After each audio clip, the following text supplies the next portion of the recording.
दोस्तों, आप लोगों का एक बार फिर स्वागत है मेरे YouTube channel Rudra trick bye Patel sir में। मैं हूं घनश्याम पटेल। दोस्तों, आज मैं आप लोगों के लिए लेके उपस्थित हूं पैट या यूपी ट्रिपल एससी में से संबंधित जो भी परीक्षाएं होती हैं उसके लिए इम्पॉर्टेंट प्रश्न या महत्वपूर्ण प्रश्न।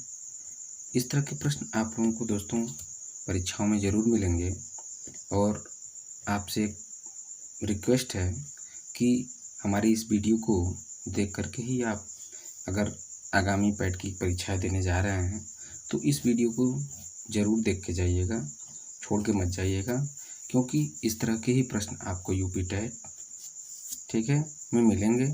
यूपी ट्रिपल एससी से संबंधित जो भी परीक्षाएं होंगी उसमें इस तरह के प्रश्न आपको देखने को ज़रूर मिलेंगे। चलिए दोस्तों, बिना किसी देरी की वीडियो प्रारंभ करते हैं और आपसे एक पुनः रिक्वेस्ट करते हैं कि अगर मेरा वीडियो आप लोगों के लिए बेस्ट लगे, अच्छा लगे, तो प्लीज़ मेरे चैनल को सब्सक्राइब, लाइक, शेयर करना ना भूलिएगा। चलिए देखते हैं महत्वपूर्ण प्रश्न। चलिए ठीक है दोस्तों, यहाँ पे दिया हुआ है पहला क्वेश्चन, देख लीजिए क्या लिखा हुआ है। पहला क्वेश्चन इसमें लिखा हुआ है कि ए संबंधी बी बराबर 3 संबंधी 5, बी संबंधी सी बराबर 2 संबंधी 3 है तो ए बी सी का मतलब क्या होगा। ठीक है दोस्तों, पूछा क्या है, हमसे पूछा है ए संबंधी बी संबंधी सी का मान पूछा है, मतलब ये क्या होगा। दोस्तों, इस तरह के प्रश्न मैं आपको अनुपात समानुपात में पढ़ा चुका हूँ और आप अगर मेरा वीडियो नहीं देखें अनुपात समानुपात का तो आप जाकर के मेरे चैनल पे इस तरह के प्रश्नों से संबंधित अनुपात और समानुपात का चैप्टर मेरा जरूर देख लीजिएगा। चलिए ठीक है, करना कुछ नहीं होता दोस्तों, इसको मैं बहुत ही आसान तरीके से बताया हूँ और बता रहा हूँ। होता क्या है देख लीजिए आप, यहाँ लिखा हूँ मैं ए संबंधी बी संबंधी सी। ठीक, करेंगे क्या, जैसा कि दिया हुआ है ए संबंधी बी बराबर 3/5, जैसा दिया हुआ वैसा मैं लिखूँगा। 3 संबंधी 5 यहाँ लिख देंगे। ठीक है, फिर दूसरी लाइन में लिखा है बी संबंधी सी बराबर 2 संबंधी 7, तो लिखेंगे 2 संबंधी 7। ठीक है, वहाँ पे भी मैंने बताया था और फिर बता रहा हूँ कि इसमें होता क्या है कि इसके आगे जो खाली होता है वो वही अंक पुनः लेके आ जाते हैं, इसके भी आगे जो भी है उसको भी वही अंक लेकर आएंगे। ठीक है, अब क्या करते हैं, इन दोनों का गुणा कर देते हैं आपस में, तो क्या होगा, 7 पचे 35 हो जाएगा, 5 दूनी 10 हो जाएगा और 3 दूनी 6 हो जाएगा। ठीक, तो अब क्या होगा, हमारा ए संबंधी बी संबंधी सी बराबर होगा 6 संबंधी 10 संबंधी 35। ठीक है, कोई ऐसी एक संख्या नहीं है जो तीनों को डिवाइड कर दे। अगर कोई एक संख्या रहती जो तीनों को डिवाइड करती तो ये हम काट करके छोटा कर लेते, लेकिन यहाँ पे मैं देख रहा हूँ कि कोई ऐसी संख्या नहीं है जो तीनों को डिवाइड कर रही है, इसलिए यही हमारा क्या हो जाएगा, आंसर हो जाएगा। ठीक, चलिए देखते हैं अगला प्रश्न। अगला प्रश्न क्या लिखा हुआ है, लिखा हुआ है कि 3 संबंधी 5 कामा 2 संबंधी 5 कामा 9 संबंधी 10 कामा 5 संबंधी 6 में सबसे छोटी तथा सबसे बड़ी अनुपात बताइए। दोस्तों, इसमें कुछ नहीं करना है, आपको सिर्फ लिखना क्या है, 3/5 ठीक है कामा 2/5 कामा 9/10 कामा 5/6। पूछा क्या है, सबसे बड़ी अनुपात पूछा है या सबसे छोटी अनुपात पूछा है। चलिए दोस्तों, कुछ नहीं करिएगा, इस तरह के प्रश्नों में अंश में जो है 0 बढ़ा दीजिएगा, अंश में हर अंश में 0 बढ़ा दीजिएगा और इसको डिवाइड कर दीजिएगा। ठीक है, हर से डिवाइड कर दीजिएगा। इससे काट रहा हूँ तो कितना आ रहा है, 6 आ रहा है, इससे काट रहा हूँ तो कितना आ रहा है, 4 आ रहा है, और इससे काटने पे कितना आ रहा है, 9 आ रहा है, और इससे काटने पे कितना आ रहा है, 6 × 48, 6 × 18, 6 × 18। अब इसमें देखना यह है कि जिसका मान बड़ा आया है, वही क्या है, वही अनुपात बड़ी है, और जिसका मान छोटा आया है वो अनुपात छोटी है। तो मैं देख रहा हूँ कि यहाँ 9 बड़ा आया है, तो कौन सा अनुपात बड़ा होगा, यहाँ लिख दे रहा हूँ, बड़ा अनुपात हो जाएगा 9 संबंधी 10। ठीक है। अब छोटा अनुपात क्या होगा, छोटा अनुपात देख लीजिए, इसमें किसका मान कम आया है, सबसे कम मान आया है 4 का, अर्थात 2 संबंधी 5 जो है सबसे छोटा मान है। यही हमारा क्या हो जाएगा, आंसर हो जाएगा। ठीक है। चलिए दोस्तों, अब देखते हैं नेक्स्ट क्वेश्चन नंबर, नेक्स्ट आते हैं अगले क्वेश्चन पे।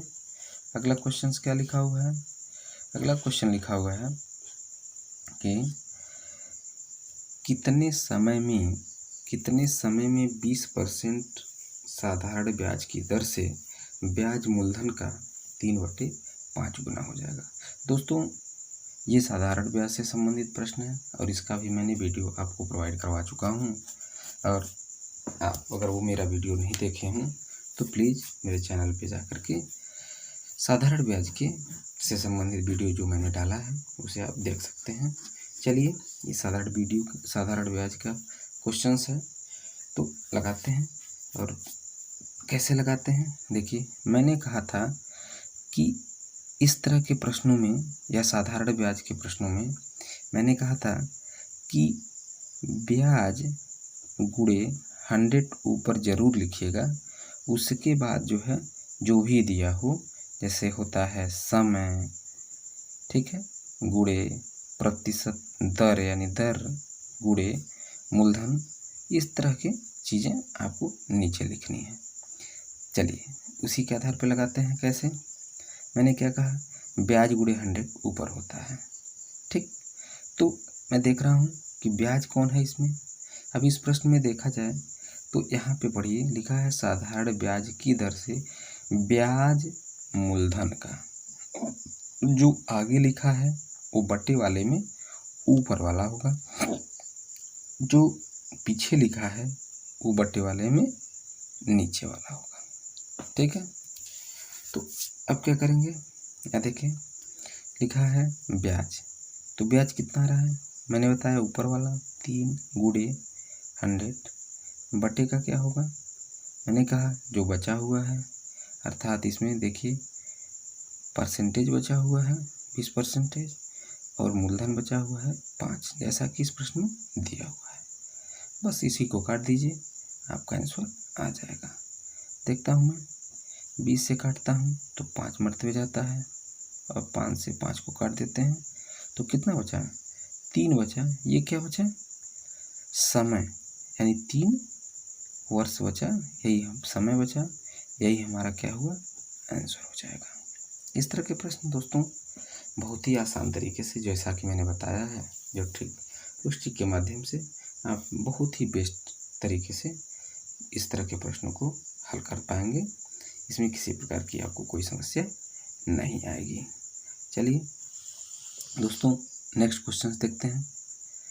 नेक्स्ट क्वेश्चन क्या लिखा हुआ है, नेक्स्ट क्वेश्चन लिखा हुआ है कि कितने समय में साधारण ब्याज की दर से ब्याज मूलधन का 9/25 गुना हो जाएगा, जबकि दर और समय बराबर हो। ठीक है दोस्तों, इसमें भी वही करेंगे। क्या लिखा हुआ है, कितने समय साधारण ब्याज की दर से ब्याज मूलधन का 9/25 गुना होगा, जबकि दर, और इसमें दोस्तों दर और समय नहीं दिया हुआ है, तो इसमें क्या करेंगे, हम इसको लिखेंगे, कैसे लिखेंगे, इसको ऐसे ही लिखेंगे 9/25। ठीक है, इस तरह के प्रश्न दोस्तों क्या करेंगे, उसके बाद इसमें 100 से जो है गुणा करेंगे। ठीक, जब 100 से गुणा करेंगे तो आएगा कितना, 25 से काटेंगे इसको, 4 मरते जाएगा, और 4 में गुणा 9 का करेंगे तो 36 आएगा। ठीक है, अब कह रहा है कि जबकि दर और समय बराबर हो, तो ऐसी एक संख्या लीजिए जिसको काटिए तो दोनों बराबर आए, अर्थात मैं देख रहा हूँ कि 6 गुणे, ठीक है, 6 कर देंगे तो कितना हो जाएगा हमारा, 36 आ जाएगा। तो मैं देख रहा हूँ दिया है दर और समय बराबर, तो समय क्या होगा, समय हो जाएगा हमारा 6 वर्ष और दर क्या हो जाएगा बराबर 6%। ठीक है, ऐसे आप इसका आंसर ला सकते हैं। बहुत ही आसान तरीका है ऐसा, जिससे आप तुरंत जो है इस तरह के प्रश्नों का हल यानी आंसर ला सकते हैं। ठीक है, देखते हैं नेक्स्ट क्वेश्चन। दोस्तों क्वेश्चन नंबर 5 दिया हुआ है, किसी संख्या को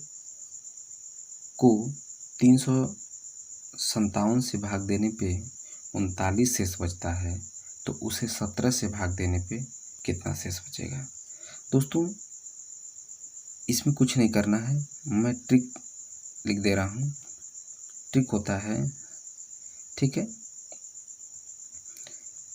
शेष बटे नई संख्या, बस यही कर दीजिएगा, आंसर इस तरह के प्रश्नों का आ जाएगा। क्या है शेष, क्या है इसमें 39 है, बटे नई संख्या कितनी है 17 है, तो 17 से भाग देंगे, 17 दूनी 34 आ जाएगा। ठीक है, दूनी 34 आ जाएगा, बचेगा कितना 5 बचेगा, शेष कितना बच जाएगा 2 बार में कट जाएगा और शेष बचेगा आपका 5। यही हमारा क्या हो जाएगा आंसर हो जाएगा। ठीक, चलिए नेक्स्ट क्वेश्चन देखते हैं। नेक्स्ट क्वेश्चन है, दो संख्याओं का योग 36 है तथा उनका अंतर 24 है, तो इनके वर्गों का योग क्या होगा। दोस्तों जहाँ पे इस तरह के प्रश्न दिए हों, तो सबसे पहले इस तरह के प्रश्नों में हमें बड़ी और छोटी संख्या ज्ञात करनी होगी, तभी तो हम उसका वर्ग कर पाएंगे ना। तो चलिए इसमें छोटी और बड़ी संख्या निकालते कैसे हैं वो देखते हैं। चलिए, लिखा हुआ है दो संख्याओं का योग 36 है, ठीक है, तथा उनका अंतर 24 है, तो इनके वर्गों का योग। ठीक है, तो हम बड़ी संख्या कैसे निकालते हैं, करते क्या हैं। ठीक है, बड़ी संख्या निकालने के लिए ठीक योग प्लस अंतर बटे 2 कर देते हैं। ठीक है, और यही छोटी संख्या निकालने के लिए क्या करते हैं, लिखते हैं योग माइनस अंतर बटे का 2 कर देंगे।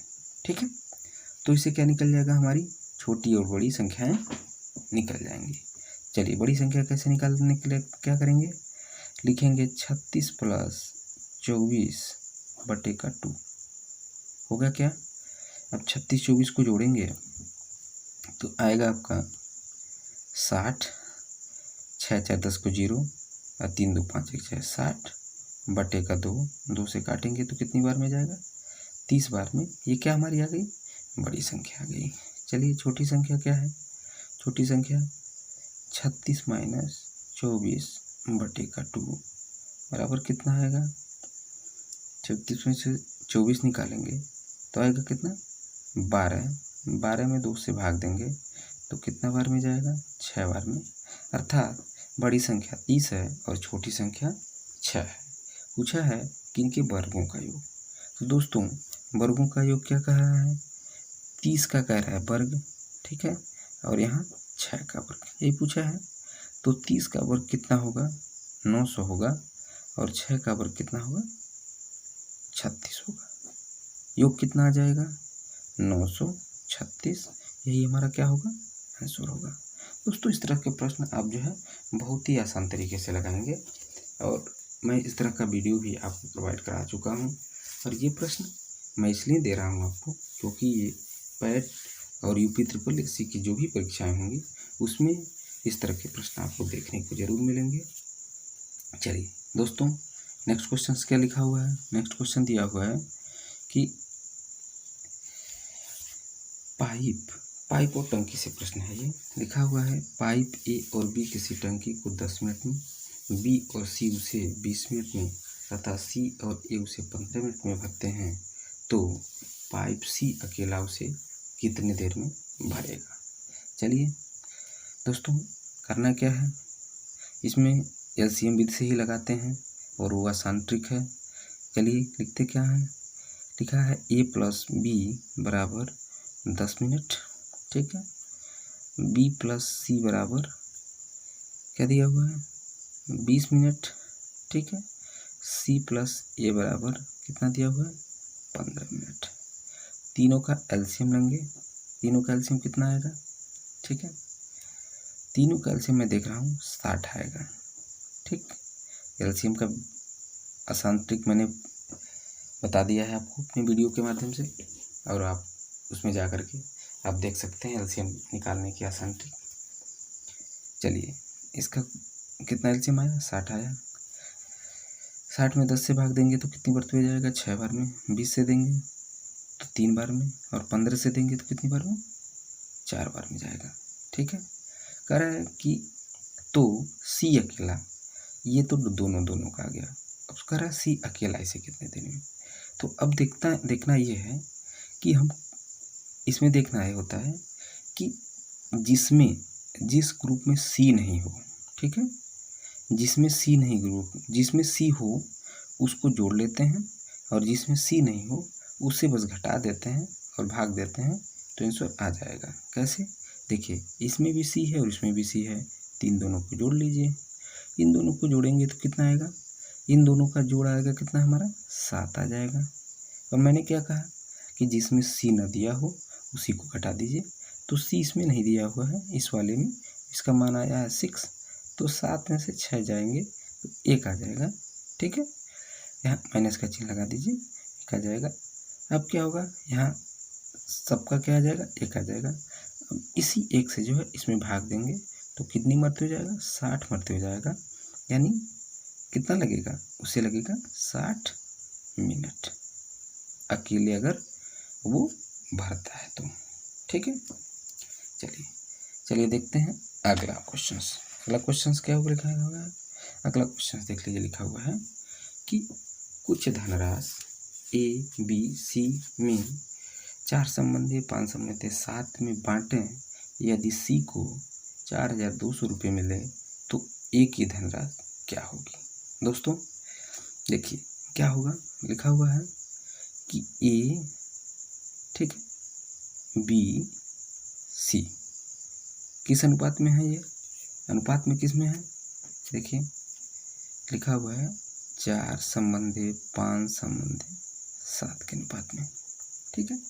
कह रहा है कि सी को 4200 रुपये मिले, सी को क्या मिला 4200 रुपये मिला, उसका अनुपात कितना था 7 था। अगर 7 अनुपात बराबर 42 हो तो एक अनुपात को निकालने के लिए 7 से जब भाग दे देंगे हम तो कितना आ जाएगा 7 6 के 42 अर्थात 600, यानी एक बराबर कितना आ रहा है 6 आ रहा है। तो पूछा किसका है, एक का पूछा है ना, तो एक अनुपात कितना है 4 है। तो करेंगे क्या, 4 गुणे 600 कर देंगे तो इसका आंसर आ जाएगा, अर्थात 2400 रुपये क्या होगा, किसका होगा भाग, यानी ए को 2400 रुपये मिलेंगे, ठीक है। चलिए दोस्तों देखिए नेक्स्ट क्वेश्चन दिया हुआ है, कितने समय में साधारण ब्याज की दर से ब्याज मूलधन का 1/9 गुना होगा जबकि दर और समय बराबर हो। ठीक है दोस्तों, इस तरह के प्रश्न में क्या करते हैं, मैंने पहले भी बताया है कि लिखेंगे 1/9 गुणे का 100, ठीक है। तो इसी को आप हल कर लेंगे, आपका आंसर मिल जाएगा। चलिए हल करते हैं। तो देखते हैं दोस्तों, 9 से 100 में भाग नहीं जाएगा, पूरा नहीं कटेगा, तो क्या करते हैं, इसका भी वर्ग कर लेते हैं और इसका भी वर्ग कर लेते हैं, ठीक है। अब वर्ग करेंगे तो कितना आएगा, 10 10 में 100 और क्या आएगा 3 3 9, ठीक। ये कितना आ जाएगा, यही हमारा क्या है दर दे देगा, ये हमारा दर होगा, और समय क्या होगा, अब इसी को हल कर दीजिए, यही हमारा समय आ जाएगा। 3 से भाग देंगे इसमें तो कितना आएगा 3 3 9, ठीक है, 1/3, यही हमारा क्या होगा समय आ जाएगा, ठीक है। इस तरह के प्रश्न बिल्कुल आसान है दोस्तों, ठीक है। मैंने साधारण ब्याज से संबंधित जो वीडियो मैंने आपको प्रोवाइड किया है अपने चैनल के माध्यम से, उसमें इस तरह के प्रश्न आपको मिल जाएंगे और इस तरह के प्रश्नों को आप बेहद ही आसानी से हल कर पाएंगे। चलिए दोस्तों, नेक्स्ट क्वेश्चन दिया हुआ है। जो भी क्वेश्चंस मैं इसमें दे रहा हूँ दोस्तों, वो आपको पैट यूपी ट्रिपल एससी से संबंधित जो भी परीक्षाएं होंगी उसमें आपको इस तरह के प्रश्न जरूर देखने को मिलेंगे। इसलिए मैंने थंबनेल में लिख भी दिया है कि इस तरह के प्रश्नों को देख करके ही पैट की परीक्षाओं और यूपी ट्रिपल से संबंधित जो भी परीक्षाएं होंगी उसमें आप लोग जरूर जाइएगा और इसमें से आपको क्वेश्चंस जरूर मिलेंगे। बेशक क्वेश्चन में मान अलग दिया होगा, लेकिन फार्मूला और मेथड सेम ही होगा। चलिए देखिए, नेक्स्ट क्वेश्चन दिया हुआ है कि साधारण ब्याज की दर से, लिखा हुआ है साधारण ब्याज की दर से कोई धनराशि 5 वर्ष में 3 गुना हो जाती है तो कितने समय में 11 गुना होगी। दोस्तों इस तरह से कि प्रश्न समझिए, एक तरह से चुटकियों में आप हल करेंगे। कैसे, देख लीजिए। होता क्या है, या तो आप ट्रिक की बात करें तो कहिए तो मैं ट्रिक ही लिख दे रहा हूँ, नहीं तो अभी मैं आपको कैसे ट्रिक क्या लिखा है लिख दे रहा हूँ। नहीं, ट्रिक क्या होता है इसका, होता है n2 - 1 बटे का n1 - 1, ठीक है, गुणे का समय दिया होता है, ठीक है। ये हमारा ट्रिक है, ठीक है। चलिए ट्रिक पे ही रख के या तो मान निकाल लेंगे, ऐसे भी साधारण निकाल लेंगे। ट्रिक का मान कैसे करेंगे, दिया हुआ है n2 का मतलब 11 माइनस का 1 अपान का लिखा हुआ है n1 लिखा हुआ है 3 का माइनस गुणे का क्या लिखा हुआ है, समय दिया हुआ है 5 वर्ष। बस इसी को हल कर देंगे, आंसर आ जाएगा। चलिए क्या होगा, अब 11 में से 1 जाएगा तो 10 आ जाएगा, 3 में से 1 जाएगा तो 2 आ जाएगा, गुणे का क्या मैंने दिया है 5 दिया है, 2 से काटेंगे तो 5 मरतबे और 5 का गुणा 5 में करेंगे तो 25 आ जाएगा। ये कितना कह रहा है, 25 वर्ष आएगा आंसर। यही कह रहा है कि कितने समय में 11 गुना हो जाएगा। दोस्तों ये तो ट्रिक के माध्यम से, ऐसे भी आप करेंगे, कैसे ऐसे भी निकालना हो तो आसान है। लिखा है कि 3 गुना, ठीक है, 1 से ये 3 गुना जा रहा है, ठीक। फिर कह रहा है कि कितने समय में 11 गुना, तो यहीं 1 से कितने गुना 11 गुना। यहाँ मैं देख रहा हूँ दोस्तों 2 का अंतर है, ठीक है। यहाँ कितने का अंतर है, 10 का अंतर है, ठीक है। अब करना कुछ नहीं है दोस्तों, 10 में जो बड़ी संख्या है उसको छोटी से काट दीजिए, ठीक है। तो कितना आएगा, 5 जाएगा और जो वर्ष दिया हो ना उसी में 5 से गुणा कर दीजिए, जो मान आया है आपका आंसर आ जाएगा 25 वर्ष। आप चाहें तो इस तरीके से भी लगा सकते हैं और चाहें तो इस ट्रिक को याद करके ट्रिक के माध्यम से इस तरह के प्रश्न को हल कर सकते हैं, ठीक है। दोस्तों नेक्स्ट क्वेश्चन दिया हुआ है कि 7 लगातार विषम संख्याओं का औसत 2117 है तो पहली 4 संख्याओं का औसत। दोस्तों इस तरह के प्रश्नों को समझिए बिना पेन उठाए भी आप सॉल्व कर सकते हैं। कैसे, देखिए लिखा हुआ है कि 2117 कितना है, 7 लगातार विषम संख्याओं का, ठीक है। हमेशा एक चीज़ दिमाग में रखिएगा कि विषम संख्याओं का औसत भी विषम ही होता है, कभी सम नहीं होता है। चलिए कैसे, अब देखिए इसमें करना कुछ नहीं है, लिखा हुआ है 7 लगातार विषम संख्याओं का औसत, ठीक है। 2117 है तो पहली 4 संख्याओं का, ठीक है।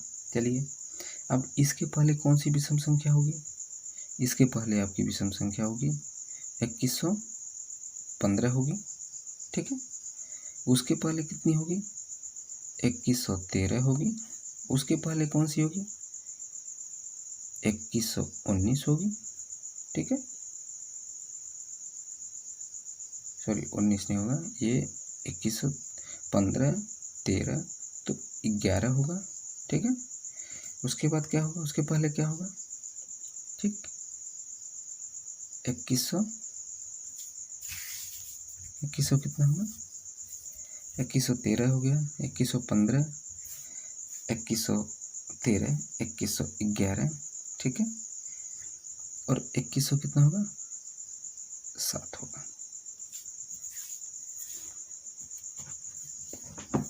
2100 कितना हो जाएगा, 21 विषम 9 होगा। ठीक, अब आते हैं, अब आगे देखते हैं क्या होगा। इसके आगे क्या होगा, सॉरी साथ ही पूछा है ना, तो 9 को लिखने की ज़रूरत नहीं है। ठीक, 3 इसके आगे और 3 इसके पीछे, क्या आएगा 2119। ठीक है, 2121। ठीक, 2123। ठीक, यही हमारी 7 संख्या है और ये इसका औसत दिया हुआ। औसत हमेशा बीच की संख्याएं होती हैं, या आपको दिमाग में जरूर रखना है। चलिए, कह रहा है कि लगातार 7 विषम संख्याओं का औसत 2117 है, तो पहली 4 संख्याओं का औसत, तो पहली 4 संख्या कौन होगी, यही 4 संख्या होगी, इसी का औसत पूछा है। तो मैंने कहा औसत क्या होता है, बीच की संख्या होती है, तो क्या होगा, बीच की संख्या जो है हो जाएगी, ठीक है, कितना हो जाएगा, बीच की संख्याएं कितनी हो जाएंगी आपका 2114 हो जाएगा। यानी हमारा आंसर क्या आएगा 2114, यही हमारा क्या होगा आंसर हो जाएगा। ठीक है, बस ये इस तरह के प्रश्न जो है मैंने कहा कि बिना पेन उठाए भी सॉल्व कर सकते हैं, क्योंकि औसत हमेशा किसी दी हुई संख्याओं का बीच की संख्या होती है। ठीक है, चलिए नेक्स्ट क्वेश्चंस क्या लिया है मैंने, नेक्स्ट क्वेश्चंस मैंने लिया है कि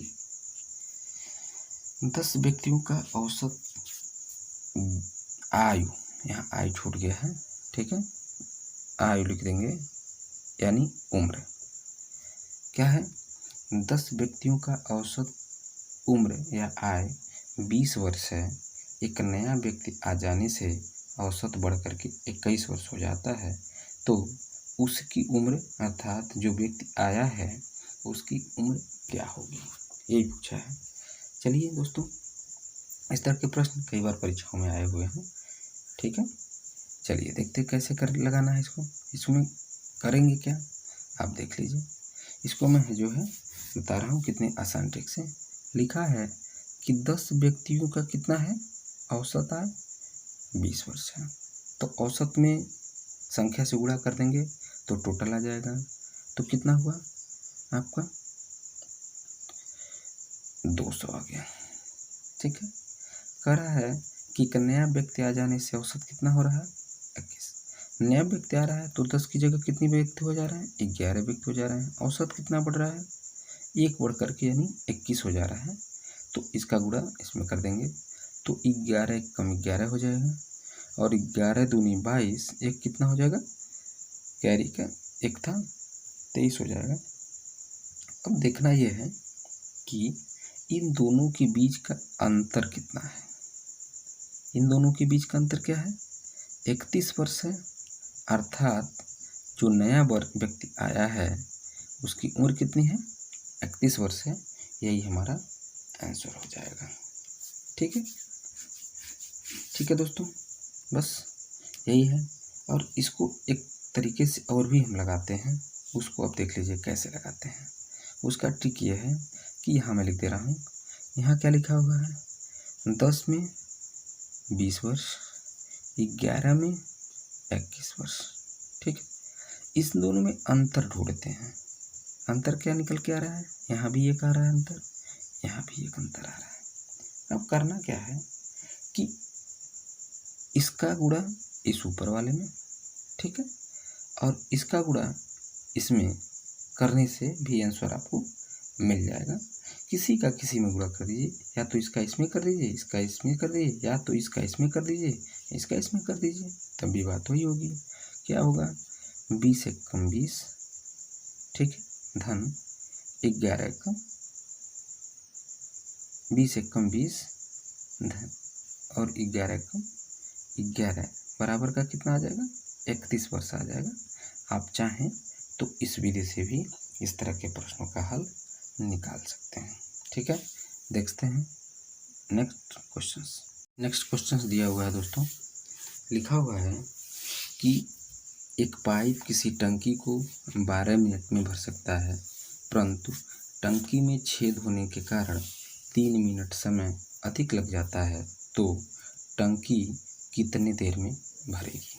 ठीक है दोस्तों, इस तरह के प्रश्नों को देख करके घबराने की ज़रूरत नहीं है, करना कुछ नहीं है। इसमें लिखा है एक पाइप किसी टंकी को पाइप नंबर 1 कितने में भरता है, 12 मिनट में भरता है।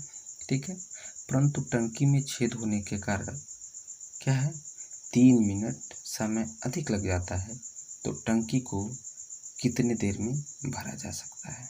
ठीक है, चलिए दोस्तों कुछ नहीं करना है, यहाँ दूसरा लिख देंगे।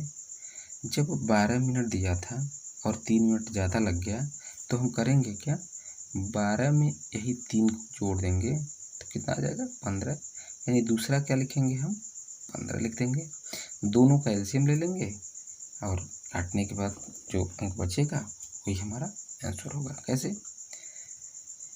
मैं देख रहा हूँ कि 60 एक ऐसी छोटी संख्या है जो दोनों के पहाड़े में आ रही है, यानी 60 इसका 12 और 15 का एलसीएम कितना होगा, 60 होगा। देखिए 12 से 60 में भाग देते हैं तो कितना आता है, 12 पचे 60, और 15 से भाग देते हैं, 15 चौका 60। ठीक है, इन दोनों को जोड़ लीजिए। ठीक है, इन दोनों को जोड़ लीजिए और आपका आंसर आ जाएगा। चलिए कितना है, जोड़ेंगे तो कितना आएगा, 9 आ जाएगा। ठीक, अब 60 में जो है 9 से भाग दे देंगे। ठीक, 9 से भाग देंगे, 9 छक्के 54। ठीक, कितना बचा, 6 बचा। 6 बच गया, दशमलव का 0 बढ़ा लेंगे। ठीक है, 9 छक्के 54, अर्थात क्या होगा, यही हमारा आंसर हो जाएगा। ठीक, 6.6 मिनट। ठीक है, यही हमारा क्या होगा, आंसर हो जाएगा। चलिए नेक्स्ट देखते हैं, नेक्स्ट क्वेश्चंस क्या लिखा हुआ है। नेक्स्ट क्वेश्चंस लिखा हुआ है कि पाइप ए किसी टंकी को 20 मिनट में तथा पाइप बी उसे 30 मिनट में भर सकता है यदि दोनों एक साथ खोल दिए जाएं, देन तथा 6 मिनट बाद पाइप बी को बंद कर दिया जाए तो ये लिख दिया जाए तो शेष टंकी कितनी देर में भरेगी। ठीक है, चलिए दोस्तों ये भी बिल्कुल आसान है। कैसे क्या करेंगे, लिखा हुआ है ए बराबर कितने देर में, 20 मिनट में, उसी को बी बराबर कितने देर में, 30 मिनट में। ठीक है, तो इन दोनों का पहले एलसीएम लेंगे, कितना आएगा, 20 और 30 का एलसीएम 60 ही होगा। ठीक है, 20 से काटेंगे तो 20 तिहाई 60, 30 से काटेंगे 30 दूनी 60। ठीक है, क्या कह रहा है कि 6 मिनट बाद दोनों एक साथ खोले जा रहे हैं, लेकिन तथा 6 मिनट बाद पाइप बी को बंद कर दिया जाए तो शेष टंकी कितने देर में भरेगी, शेष का पूछा है। ठीक है, तो हम देख रहे हैं यहाँ कि 6 मिनट बी कितना कर रहा है, 6 मिनट। मान लीजिए अगर ये 1 मिनट में 2 गैलन या 2 डब्बा, मान लीजिए 2 डब्बा पानी भरता है तो 6 मिनट में कितना भरा, ठीक है 12 भरा। ठीक, 12 उसने भरा और कह रहा है कि कितना बचा। अब देख लीजिए, जैसे कि मान लीजिए ए और बी 20 मिनट और 30 मिनट में भरते हैं, यदि दोनों एक साथ खोल दिए जाएं तो 6 मिनट बाद पाइप बी को जो है बंद कर दिया जाता है तो शेष टंकी भरने में कितना समय लगेगा। ठीक, देख लीजिए शेष टंकी भरने में कितना टाइम लगेगा। अब क्या करेंगे कि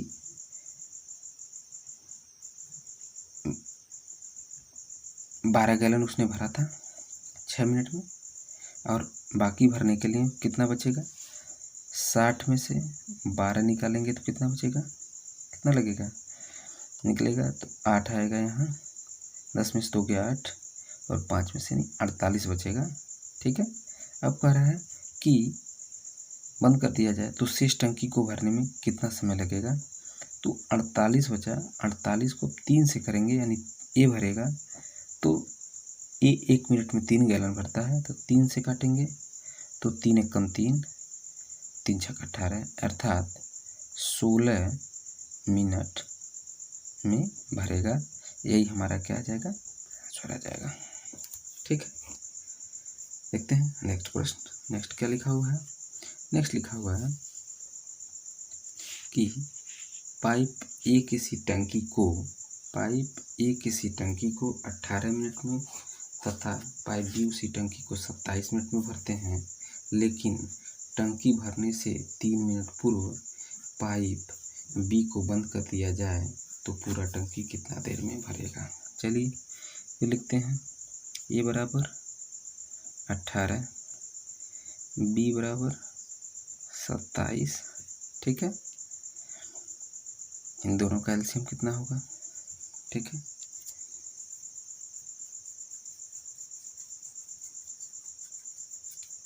मैं देख रहा हूँ 18 3 54 और 27 दूनी 54, 18 54 कितना होगा, इन दोनों का एलसीएम होगा। 54 में 18 से भाग देंगे तो 18 3 54, 27 में देंगे तो 27 दूनी 54, ठीक है। ठीक, इसका एलसीएम निकल के आया। कह रहा है कि लेकिन टंकी भरने से 3 मिनट पूर्व पाइप बी को बंद कर दिया जाए तो पूरा टंकी कितने देर में भरेगा, ठीक है। तो दोस्तों इस तरह के प्रश्नों में जो है हम कुछ नहीं करते हैं, ये जो 3 मिनट दिया हुआ है ना, इसी को इसी में ऐड कर लेते हैं। बी को किस में, बी को बंद कर दिया जा रहा है तो 3 दूनी कितना आ रहा है, 6 आ रहा है। तो करेंगे क्या, हम 54 दिया हुआ था, 6 को ऐड कर लेंगे, ठीक है। तो कितना आ जाएगा, ये आ जाएगा 60, और क्या करेंगे 60 में इन टोटल से यानी 3 + 2 यानी टोटल से भाग दे देंगे, ठीक है। 5 बराबर 60, यही हमारा क्या होगा, यही हमारा आंसर होगा, ठीक है। टोटल टंकी भरने में कितना समय लगेगा, तो लगेगा 12 मिनट, ठीक है। दोस्तों जब पहले की बात की जाए यानी पहले बंद कर दिया जाए, ठीक है, तो आप क्या करेंगे, इसको जोड़ लेंगे 3 मिनट में, जिसका पूछे जिसका मान आए उसमें गुणा करके टोटल में ऐड कर लेंगे। यही कह दे कि बाद में, जैसा कि मैंने प्रश्न यहाँ दिया हुआ है, यहाँ देखिए लिखा हुआ है ना, ये बाद वाला प्रश्न था, तो मैंने क्या किया, इसमें से इसको घटा लिया। लेकिन इसमें मैंने क्या किया, इसमें जो है पूर्व का लिया यानी पहले का दिया, तो मैंने क्या किया, इसमें टोटल में इसको ऐड कर दिया, भाग देने से जो चीज़ें आई वो इसका आंसर आ गया, ठीक है। चलिए देखते हैं नेक्स्ट क्वेश्चन। दोस्तों क्वेश्चन लिया हुआ है, नेक्स्ट क्वेश्चन है, ए और बी मिलकर किसी काम को 10 दिन में, ठीक है। क्या लिखा है, ए + बी बराबर 10 दिन लिखा हुआ है, बी + सी बराबर 12 दिन, ठीक है। ए + सी बराबर 15 दिन। तो पूछा है तीनों मिलकर, तो एलसीएम ले लेंगे। एलसीएम क्या लेंगे, लिखिए कितना आएगा एलसीएम इसका, 60 आएगा तीनों का एलसीएम। चलिए 60 में 10 से भाग देंगे तो 6 मरतबे, 12 से देंगे 5 मरतबे, 15 से देंगे 4 मरतबे, ठीक है। तीनों का कहा है, तीनों मिला के, तो क्या करेंगे, तीनों को मिला लीजिए, 6 4 10 5 15 हो जाएगा। अब बस टोटल में भाग दे दीजिए, ठीक है। 15 चौका 60, यानी क्या होगा, 4 दिन हमारा क्या हो जाएगा, आंसर हो जाएगा। यही हमारा आंसर है। सॉरी 4 लिखा हुआ है, 4 आया मान। अब क्या करेंगे, दोनों का जोड़ा बना है ना, तो इसी में 2 का गुणा कर देंगे, कितना आ जाएगा, 4 दूनी 8, आंसर आ जाएगा। यानी 8 दिन हमारा क्या है, यही हमारा आंसर होगा। क्यों 2 से गुणा करेंगे, क्योंकि यहाँ 2 का पेयर बना है, इसलिए मैंने 2 से टोटल में यानी आंसर में गुणा कर दिया, तो जो है उसका शुद्ध आंसर निकल के आ गया। चलिए नेक्स्ट क्वेश्चन देखते हैं। नेक्स्ट क्वेश्चन क्या लिखा हुआ है, लिखा हुआ है ए और बी किसी काम को 10 दिन में, ठीक है, ए प्लस बी बराबर 10 दिन, बी प्लस सी बराबर 12 दिन, ठीक, ए प्लस सी बराबर 15 दिन में पूरा करते हैं तो सी अकेला उस काम को कितने दिनों में करेगा, ठीक है। अब क्या करते हैं इसमें, ठीक, इस पुनः वही एलसीएम लेंगे, इन तीनों का एलसीएम 60 आएगा, 10 से 60 में भाग देंगे 6 मरतबे, 12 से देंगे 5 मरतबे, 15 से देंगे 4 मरतबे, ठीक है। एलसीएम आपको आना चाहिए इस तरह के प्रश्नों को जल्दी सॉल्व करने के लिए, ठीक। चलिए, अब कह रहा है कि सी अकेला उसे कितने दिन में, ठीक है। मैंने क्या कहा था, पहले भी आपको एक तरह का वीडियो मैंने काम और समय का दिया हुआ है, उसमें मैंने इस तरह के प्रश्न हल करके आपको बताया है। क्या करते हैं कि जिसमें सी नहीं दिया हो, ठीक है, उसको घटाते हैं और जिसमें सी दिया हो उसको जोड़ते हैं। तो मैं देख रहा हूँ इन दोनों में, यानी इन दोनों में सी दिया हुआ है, तो इसको क्या करेंगे, जोड़ेंगे, और इसमें सी नहीं दिया है यानी 6 वाले, तो इसमें क्या करेंगे, इसको घटा लेंगे। तो 5 4 9 में से 6 जाएगा तो कितना इसका आ जाएगा, 3 आ जाएगा, ठीक है, 3 आ जाएगा। 5 किसका पूछा है, सी का पूछा है, ठीक है। तो 5 4 9 हो जाएगा, ठीक है, 9 में से जो है 6 जाएगा तो कितना बच जाएगा आपका, 3 बच जाएगा। तो 3 से 60 में 3 से भाग देते हैं, कितना आ रहा है, 3 से 3 दूनी 6 यानी 20 आ रहा है, ठीक है, 20 आ गया। अब 20 में क्या करेंगे, मैंने कहा था कि जब 2 का पेयर दिया हुआ हो तो उसमें क्या करते हैं, 2 से गुणा कर देते हैं, यानी 40 दिन क्या आ जाएगा, हमारा आंसर आ जाएगा, ठीक है। चलिए, अब देखते हैं नेक्स्ट क्वेश्चंस। अगला क्वेश्चंस क्या दिया हुआ है, अगला क्वेश्चन देख लेते हैं। अगला क्वेश्चंस लिखा हुआ है कि अगला क्वेश्चंस है 20 कुर्सी का क्रय मूल्य 16 कुर्सी के विक्रय मूल्य के बराबर हो तो प्रतिशत लाभ या हानि क्या होगी। दोस्तों, इस तरह के प्रश्नों को मैंने आपको अपने वीडियो के माध्यम से बता भी दिया है और पुनः बता दे रहा हूँ। इस तरह के प्रश्न बिल्कुल आसान होते हैं और आसानी से कैसे हल करते हैं ये देख लीजिए। करना इसमें कुछ नहीं होता दोस्तों, ये जो क्रय मूल्य दिया हुआ है इसको विक्रय मूल्य मान लेंगे और जो विक्रय मूल्य दिया हुआ है इसको क्रय मूल्य मान लेंगे, आपका आंसर आ जाएगा। कैसे, देखिए, कह रहा है कि 20 कुर्सियों का क्रय मूल्य 16 कुर्सियों के विक्रय मूल्य के बराबर है तो प्रतिशत लाभ या हानि बताइए, ठीक है। चलिए, तो मैंने क्या कहा, इसको क्या मानेंगे, क्रय मूल्य। क्रय मूल्य कितना हो गया, 16, और इसको मैंने क्या कहा कि क्रय मूल्य को विक्रय मूल्य मान लीजिए, विक्रय मूल्य, तो विक्रय मूल्य कितना रहा, 20।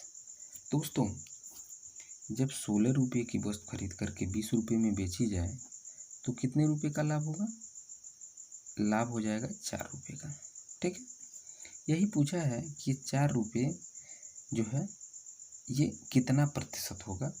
अब तो मैंने निकाल दिया कि ये लाभ हो रहा है, ठीक, लाभ यहाँ पूछा है तो मैंने निकाल लिया, क्या आ रहा है, लाभ आ रहा है। कह रहा है कितने प्रतिशत, तो इसी को प्रतिशत निकाल लीजिए। तो कह रहा है कि 16 का, ठीक है, 16 का 4% कितना होगा, यही पूछा, ठीक। तो क्या करेंगे, 4 चौका 16, 4 से काटेंगे तो कितनी बार जाएगा, 25 मरतबे, यानी 25% क्या होगा, हमारा लाभ होगा। यही हमारा क्या आ जाएगा, आंसर आ जाएगा, ठीक है। देखते हैं नेक्स्ट क्वेश्चन। नेक्स्ट क्वेश्चन दिया हुआ है दोस्तों, एक दुकानदार 10 रुपये में 11 कुर्सी खरीद कर 11 रुपये में 10 कुर्सी बेचता है तो लाभ यहाँ का प्रतिशत बताइए, ठीक है। चलिए दोस्तों, इस तरह के प्रश्न आपको परीक्षाओं में देखने को मिलेंगे और मिले हैं कई परीक्षाओं में, ठीक है। चलिए देखते हैं क्या लिखा हुआ है। लिखा हुआ है 10 कुर्सी का मूल्य जो है 10 रुपये में 11 कुर्सी खरीद कर, 10 रुपये में क्या करता है, 11 कुर्सी खरीदता है, ठीक। कह रहा है कि 11 रुपये में बेचता कितना है, सिर्फ 10 कुर्सी। ठीक है, तो क्या करेंगे, ऐसे इसका तिर्यक गुणा करेंगे। ठीक है, और हमेशा इस चीज़ को करिएगा कि ये जो होता है ये क्रय होता है, ये होता है, इसको हम विक्रय मान लेंगे। ठीक है, अब करेंगे क्या, इसका गुणा तिर्यक इसमें करेंगे तो कितना आ जाएगा हमारा 10 100। ठीक, इसका गुणा इसमें करेंगे तो कितना आ जाएगा 121। 11 में 11 का गुणा करेंगे तो 21 आ जाएगा।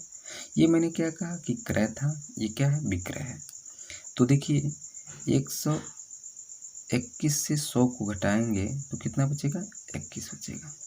ठीक है, यही कह रहा है कि लाभ या हानि बताइए।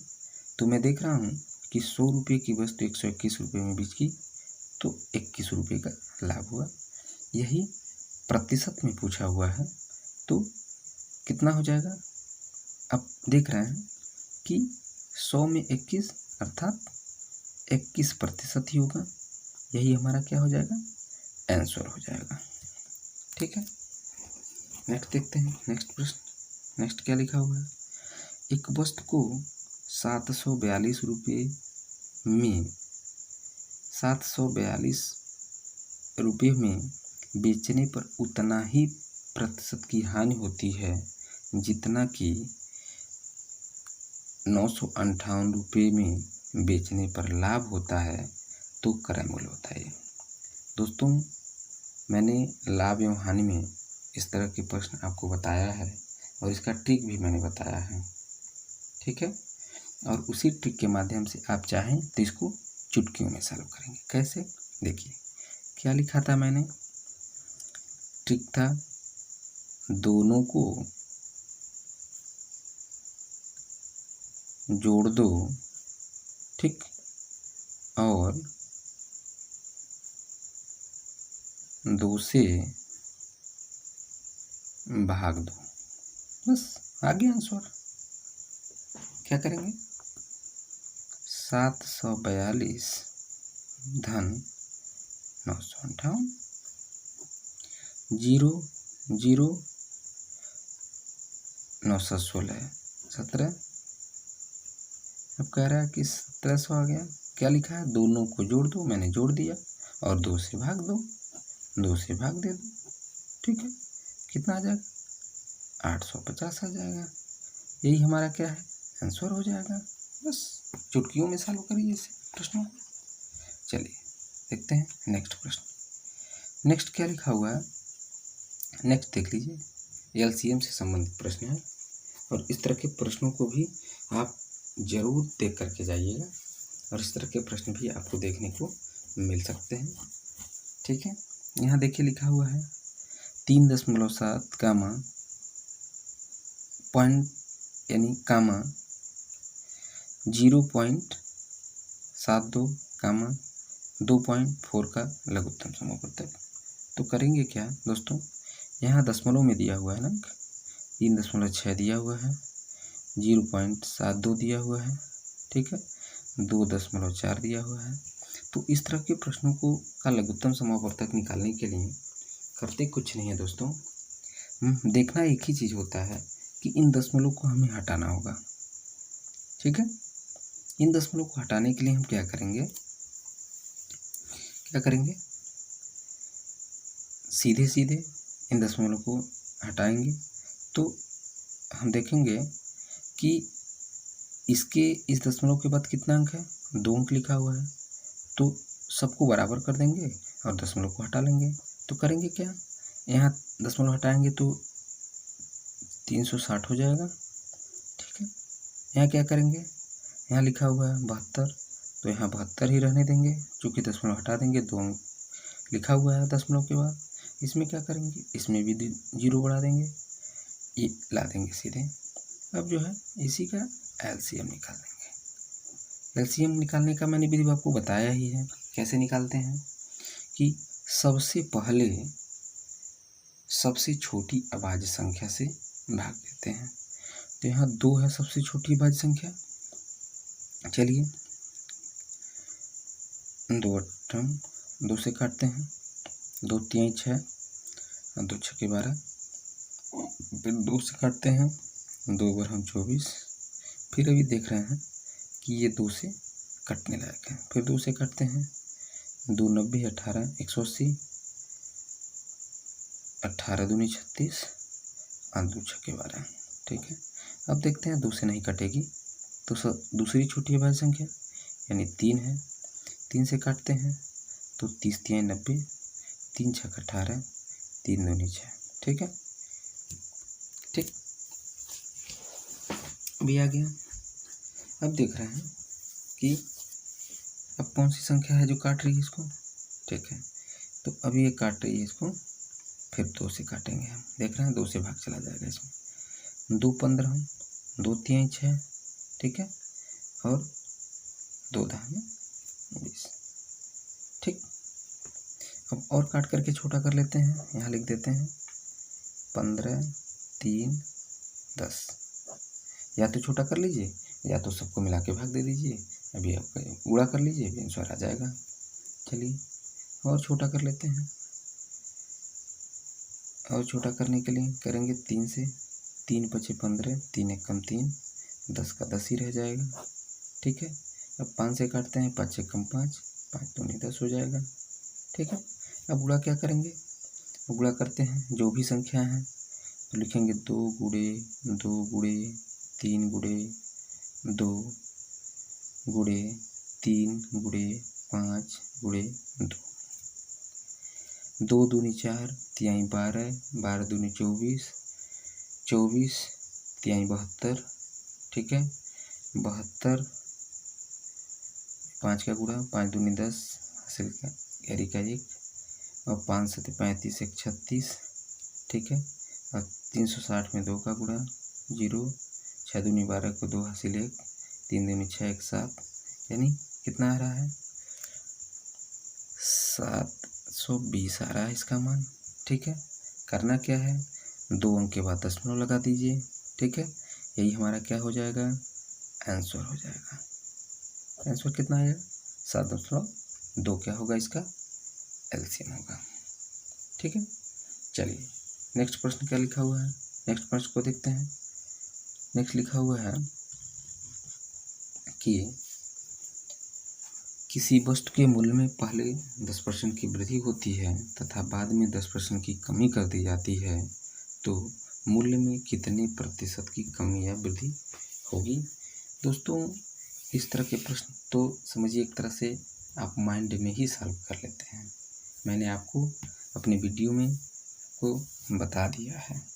चलिए फिर भी मैं देखता हूँ ऐसे प्रश्नों को हल कैसे चुटकियों में करते हैं, ये देखते हैं। करना कुछ नहीं, कर रहा है किसी वस्तु के मूल्य में पहले 10%।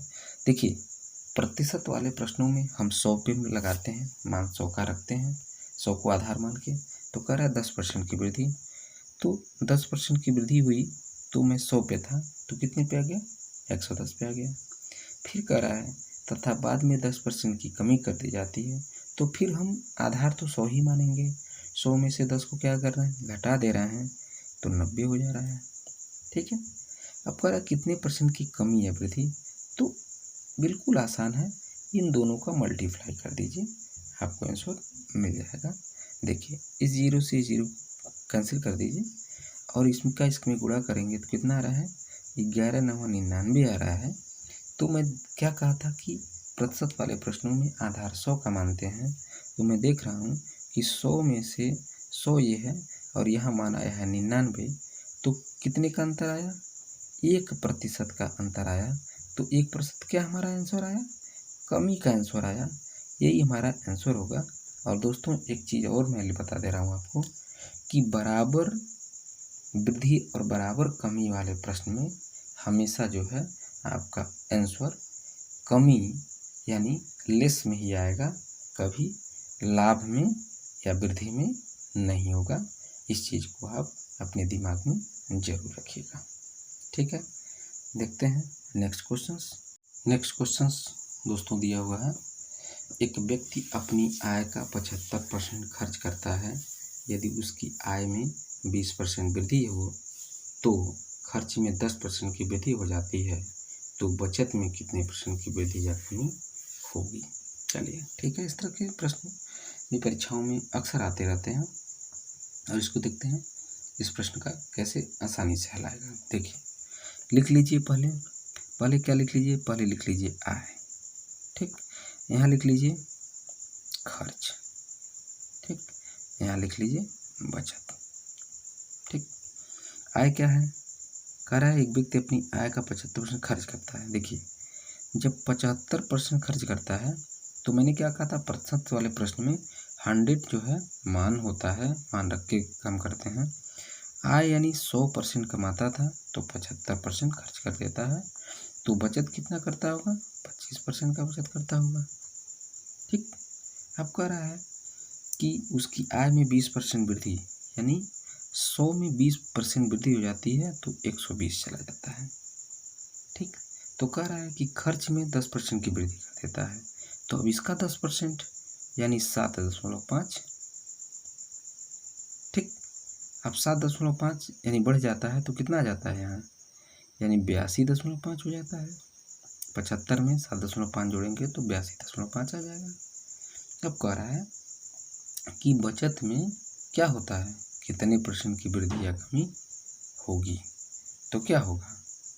अब 120 में से 82.5 घटाएंगे तो कितना आ जाएगा, 37.5 मिलेगा, ठीक।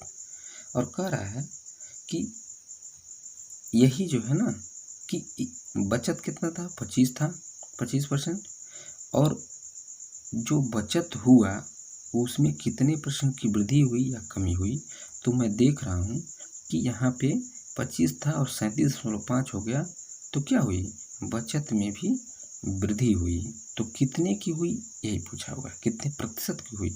तो मैं देख रहा हूँ कि 37.5 से अगर आप 25 को घटाएंगे तो आपको मिलेगा 12.5, ठीक है। अब कह रहा है कि यही 12.5, अब तो मैं समझ में आ गया कि वृद्धि ही हुई, कमी नहीं हुई, तो यह 12.5 25 का कितना प्रतिशत है, यही पूछा है। तो हम क्या करेंगे, 12.5 गुणे का 100 बटे का 25 कर देंगे, ठीक। और 12 से हम काटेंगे तो ये 2 मरतबे चला जाएगा 12.5 से, और 2 से काटेंगे तो कितने मरतबे जाएगा, 50 मरतबे, यानी 50% की क्या हुई, हमारी वृद्धि हुई, ठीक है। यही हमारा क्या हो जाएगा, आंसर हो जाएगा। बस इतनी छोटी सी बात है दोस्तों। चलिए ठीक है, नेक्स्ट क्वेश्चन देखते हैं। नेक्स्ट क्वेश्चन क्या दिया हुआ है, नेक्स्ट क्वेश्चन दिया हुआ है दोस्तों कि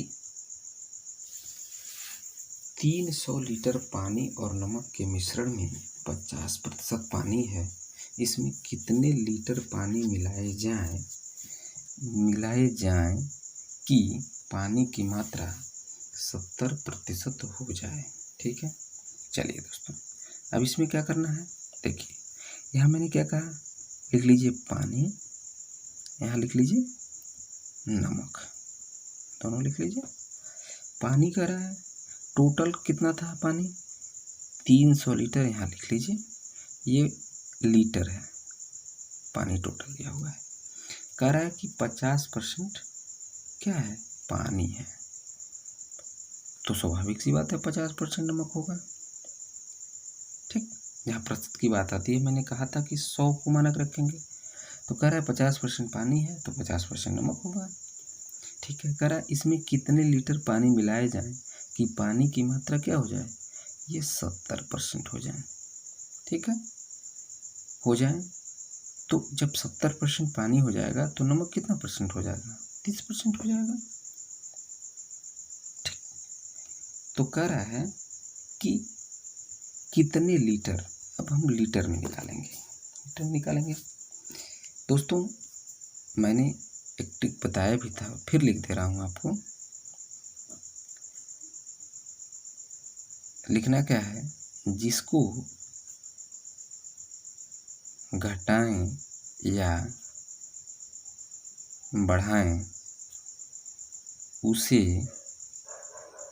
कभी काम में न लाएं, ठीक है। इस ट्रिक को विशेष याद रखिएगा आप लोग। चलिए, जिसको घटाएं या बढ़ाएं उसे कभी काम में न लाएं, ठीक है। चलिए, कह रहा है कि इसी को घटा बढ़ा रहे हैं हम लोग, तो इसको हम लोग बिल्कुल कम में नहीं लाएंगे इस प्रश्न को हल करने में। अब लाएंगे किसको, इसको लाएंगे। तो लिखा है कि 300 लीटर गुड़े कर देंगे, जैसा लिखा है 50/30। ठीक है, इस 0 से 0 को काट दीजिए, 3 से कितनी बार में, 10 बार में, और 50 में 10 का भाग देंगे तो कितना गुणा करेंगे तो कितना आएगा, 500 आएगा। कह रहा है कि 500 लीटर आ गया।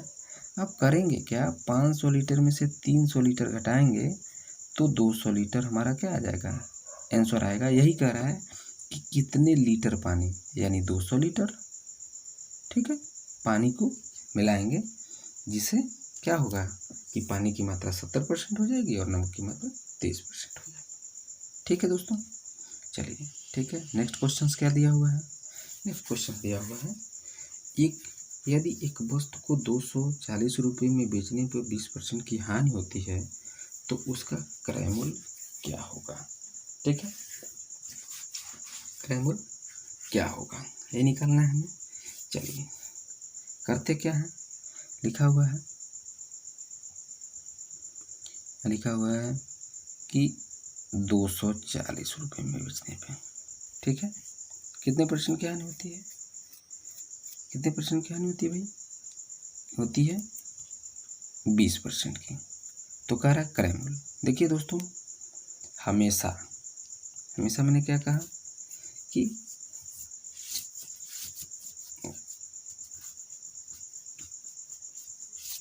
हमेशा जो होता है क्रय मूल्य में आपको क्या करना होगा, क्रय मूल्य में 100 से गुणा करते हैं, यानी 100 से गुणा करेंगे। ठीक है, और दोस्तों इस तरह से हटाइए इसको, करेंगे क्या, 20% की हानि हो रही है तो 80 हो रहा है, यानी 100 में से 20% जाएगा तो 80 बच जाएगा। और क्रय मूल्य में हमेशा 100 से गुणा करते हैं। ठीक है, जब क्रय मूल्य पूछे तो 100 ऊपर रहेगा और विक्रय मूल्य पूछे तो 100 क्या हो जाएगा, नीचे आ जाएगा, और ये दोनों चीज़ें ऊपर हो जाएंगी। आप क्या करेंगे, देख लीजिए, 80 से काटते हैं, सॉरी हो गया है मिनट। चलिए ठीक है, करेंगे क्या, यहाँ देखते हैं, करेंगे क्या, 240 गुणे का 100 बटे का 80 करेंगे, क्योंकि हानि हो रही है। तो इससे काटेंगे तो 8 तरीके कितने में जाएगा, 3 मरते हुए जाएगा, और क्या हो जाएगा, 3 में 100 का गुणा करेंगे 300 आएगा, अर्थात उसका क्रय मूल्य क्या है, क्रय मूल्य 300 था। ठीक है, 300 रुपये था। ठीक, चलिए मैंने क्या बताया कि क्रय मूल्य जब पूछे तो 100 ऊपर होगा और विक्रय मूल्य पूछे तो 100 नीचे आ जाएगा।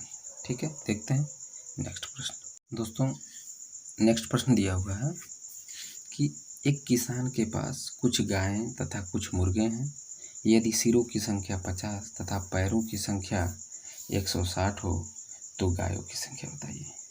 दोस्तों इसमें ना कोई फार्मूला है ना कोई ट्रिक है, बस आपको अपने माइंड से दिमाग लगाना है कि इस प्रश्न को कैसे लाएंगे।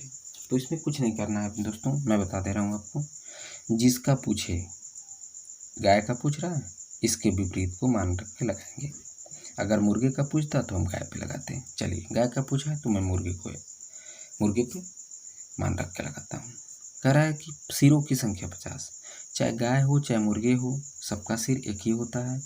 तो मैं मान रहा हूँ कि 50 मुर्गे रहे होंगे, 50 मुर्गे हैं, तो सिरों की संख्या कितनी हो गई, 50 हो गई।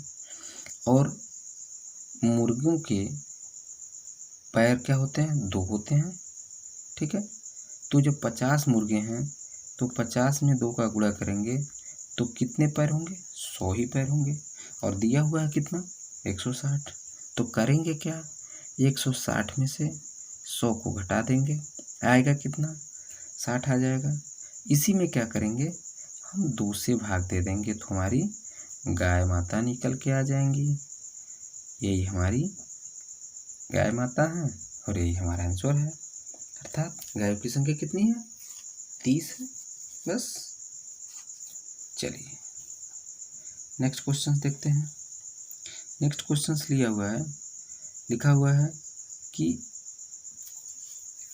किसी बैंक में 1 रुपये 50 पैसे 25 पैसे के सिक्के 5 संबंधी 3 संबंधी 6 के अनुपात में हैं। यदि कुल धनराशि 240 रुपये हो तो 25 पैसे के सिक्कों की संख्या बताइए। चलिए ठीक है, यहाँ 25 पैसे के सिक्कों की संख्या पूछा है ना दोस्तों। जहाँ ये धनराशि दे दें तो आपको करना क्या है कि इस अनुपात को भी इस पैसे से धनराशि में बना लेंगे।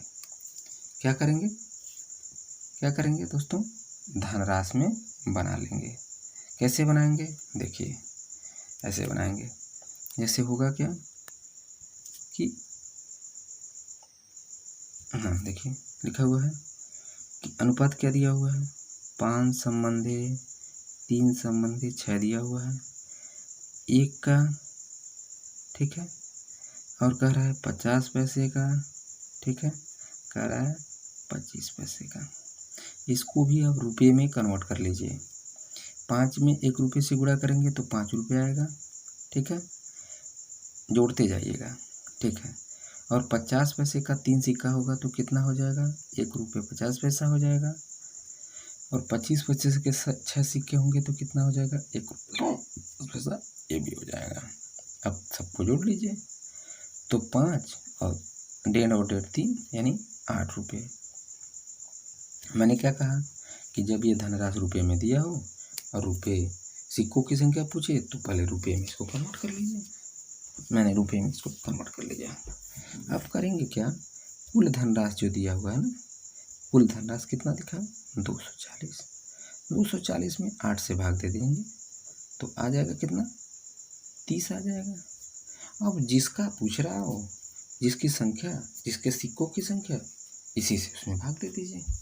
किसका पूछ रहा है, हम देख रहे हैं उसी के अनुपात में भाग देना है। तो 25 पैसे का सिक्का पूछा है ना, तो 25 का अनुपात कितना दिया होगा, 6 दिया हुआ है। अब क्या करेंगे, 30 में 6 का गुणा करेंगे तो हमारा कितना आ जाएगा, 180 सिक्के आ जाएगा। यही हमारा क्या है, यही हमारा आंसर हो जाएगा, बस। ठीक है, नेक्स्ट क्वेश्चन क्या दिया हुआ है, नेक्स्ट क्वेश्चन देख लीजिए। देखिए अब आ गया आयु से संबंधित अर्थात उम्र से संबंधित प्रश्न। ये भी बहुत ही इंपॉर्टेंट प्रश्न है। देखिए क्या लिखा हुआ है, एक पिता की आयु अपने पुत्र की 4 है। यदि 6 वर्ष बाद दोनों की आयु का योग 62 वर्ष हो तो वर्तमान आयु बताइए। दोस्तों पैट की परीक्षा में इस तरह के प्रश्न आपको जरूर देखने को मिलेंगे। लिखिए, यहाँ लिखते हैं पिता लिखा हुआ है, यहाँ क्या लिख दे रहा हूँ, पुत्र लिख दे रहा हूँ, ठीक है। कह रहा है कि एक पिता की आयु यानी उम्र अपने पुत्र की 4 गुनी है। 4 है तो 1 है, तभी तो 4 गुना होगा। यानी पिता पुत्र में आयु यानी उम्र का अनुपात कितना है, 4 संबंधी 1 का है। यदि 6 वर्ष बाद दोनों की आयु, यहाँ कह रहा है 6 वर्ष बाद टोटल कितने का हो रहा है, 62 वर्ष के दोनों हो रहा है, दोनों का। यानी 6 वर्ष बाद 4 संबंधी 1 बराबर कितना हो जा रहा है, 62 वर्ष हो जा रहा है। तो वर्तमान दोस्तों मैंने आयु संबंधी प्रश्न का भी वीडियो आपको प्रोवाइड कराया है अपने चैनल पे, और इस तरह के प्रश्न मैंने आपको बताया है कि या बाद का दिया हो या पहले का दिया हो, वर्तमान पूछता हो या वर्तमान में दिया हो और वर्तमान का पूछता हो, तो किसी भी कंडीशन में आपको सबसे पहले वर्तमान में आना होगा। कैसे आएंगे, कह रहा है कि ये 6 वर्ष बाद जो है उम्र का योग कितना हो रहा है, 62 हो रहा है। तो अर्थात इसमें भी जब 6 जुड़ा होगा, इसमें 6 जुड़ा होगा, तब जा कर के जो है 62 गए हैं। तो करना क्या है, इन दोनों को आप उसमें से घटा करके वर्तमान में आएंगे। तो 6 6 12 हो जाएगा। तो 62 में से 12 निकालेंगे तो 50 आ जाएगा, 50 वर्ष। यह कब का योग है, यह वर्तमान का योग आ जाएगा आपका, ठीक है। अब यही पूछा है कि वर्तमान की आयु बता दीजिए, तो करेंगे क्या करेंगे। अब कह रहा है कि यहाँ 4 संबंधी 1 यानी 4 + 1 बराबर कितना दिया हुआ है, 50 वर्ष दे रहा है, ठीक है।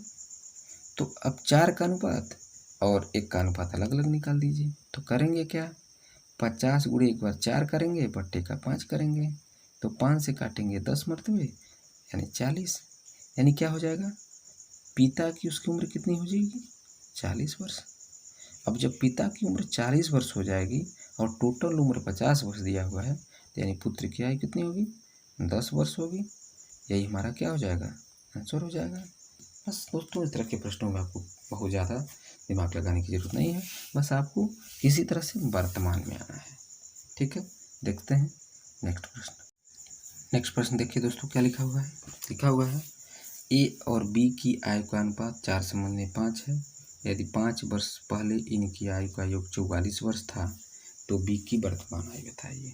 चलिए ठीक है, लिख रहा है क्या, ए बी का अनुपात क्या दिया हो, 4:5 का। ठीक, 5 वर्ष पहले कह रहा है कि 5 वर्ष पहले कितना था उम्र, 44 वर्ष। दोनों का क्या था, योग था।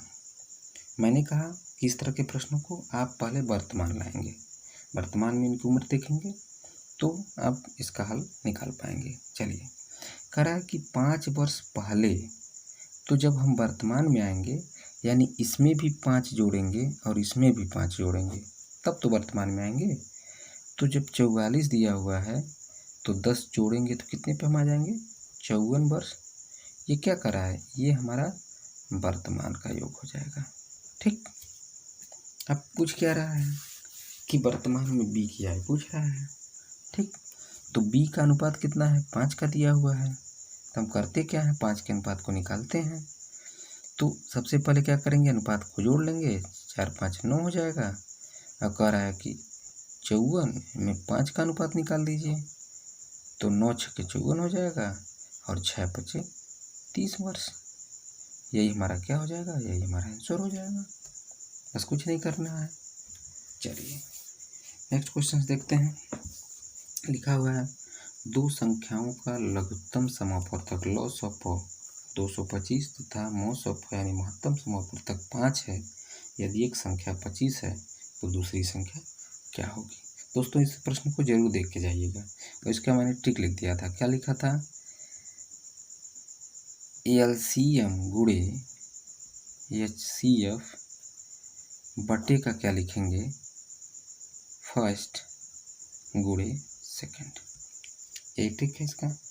चलिए क्या करते हैं, दिया हुआ है 225, ठीक, गुणे का क्या दिया हुआ है, 5 दिया हुआ है, बटे का क्या है, 1 दिया हुआ है। पहली संख्या 25 दिया हुआ है और दूसरी संख्या पूछा है, तो क्या करेंगे, 5 5 25 और 5 से काटेंगे तो आ जाएगा 5 चौका 20 और 5 5 25। यही हमारा क्या होगा, यही हमारा आंसर हो जाएगा। बस इतनी छोटी सी बात है। चलिए नेक्स्ट करते हैं, इसको जरूर याद रखिएगा, एलसीएम गुणे एचसीएफ बटे का फर्स्ट गुणे सेकंड। चलिए नेक्स्ट क्वेश्चंस क्या दिया हुआ है, नेक्स्ट क्वेश्चंस लिखा हुआ है, नेक्स्ट ये दोनों हमारा अंतिम क्वेश्चंस है दोस्तों। चलिए, और इस सारे प्रश्नों को आप जरूर देख के जाइएगा। इस वीडियो को एक बार नहीं समझ में, 2 बार 3 बार में देखिए और सारे प्रश्न को माइंड में सेट करके परीक्षा में जरूर जाइएगा। चलिए अब क्या है, लिखा हुआ एक साइकिल 1220 रुपये में बेचने पे 20% की हानि होती है तो उसे कितने में बेचा जाए कि 40% का लाभ हो। दोस्तों कुछ नहीं करना है, आपको लिखा 1120, ठीक है, में बेचने पे कितने की हानि हो रही है, 20% की हानि हो रही है। और हमें निकालना कितना है, हमें लाभ चाहिए ना। कह रहा है कि एक 40% का लाभ हो, तो मैंने क्या कहा था कि प्रतिशत वाले प्रश्न में हम 100 को आधार मानते हैं, तो आधार माने हैं 100 में कह रहा है 40% का हमें लाभ चाहिए यानी 140 चाहिए। बटे का क्या होगा, हानि हो रही है, कह रहा है कि जब 100 में से 20% की हानि हो गई तो 80 पे आ गए। अब काटते हैं, 0 से 0 को काट दीजिए, ठीक है। अब काटते हैं क्या, 8 से काटिए, 8 से काटिए, 8 कम 8, ठीक है, और 3 8 चौका 32, ठीक। 14 शून्य में शून्य, 14 चौक को 56 को 6 हासिल 5 और 14 कम 14 और 14 5 19 रुपये, यही हमारा क्या हो जाएगा, आंसर हो जाएगा। बस इस तरह के प्रश्न भी आप बहुत ही आसानी से हल कर पाते हैं और मैंने इस तरह का प्रश्न आपको अपने लाभ और हानि वाले चैप्टर में पढ़ा दिया है। चलिए नेक्स्ट क्वेश्चंस और अंतिम क्वेश्चंस देखते हैं क्या लिखा हुआ है।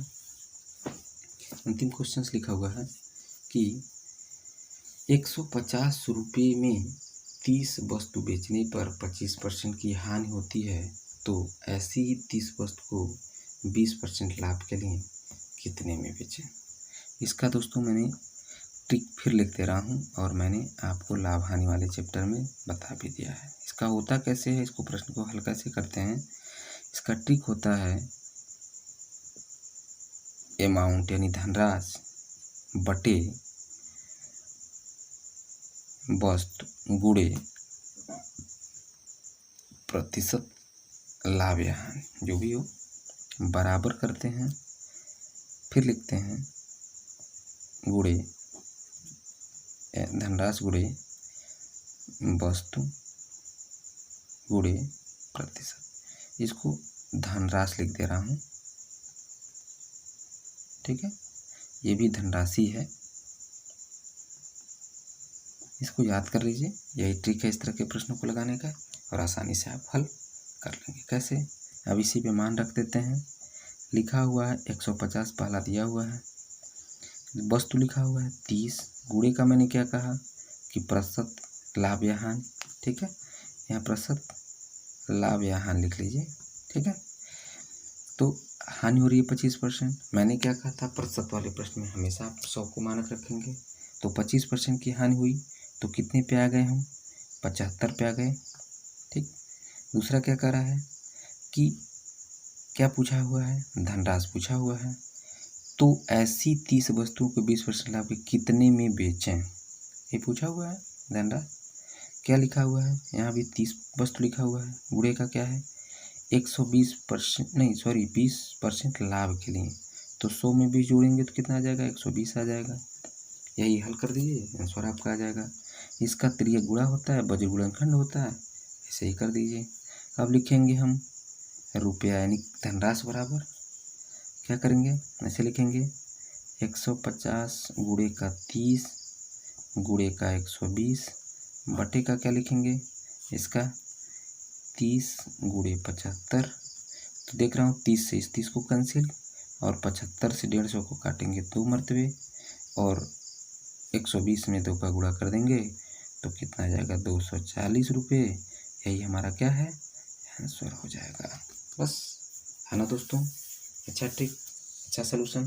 दोस्तों इस तरह के प्रश्न आपको परीक्षाओं में ज़रूर देखने को मिलेंगे और आप मेरी शुभकामनाएं हैं कि आप पैट में अच्छा सा अच्छा स्कोर करके आएँ, ठीक है।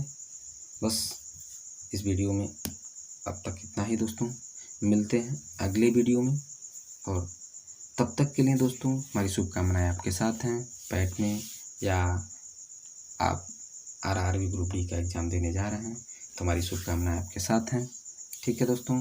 थैंक यू, धन्यवाद।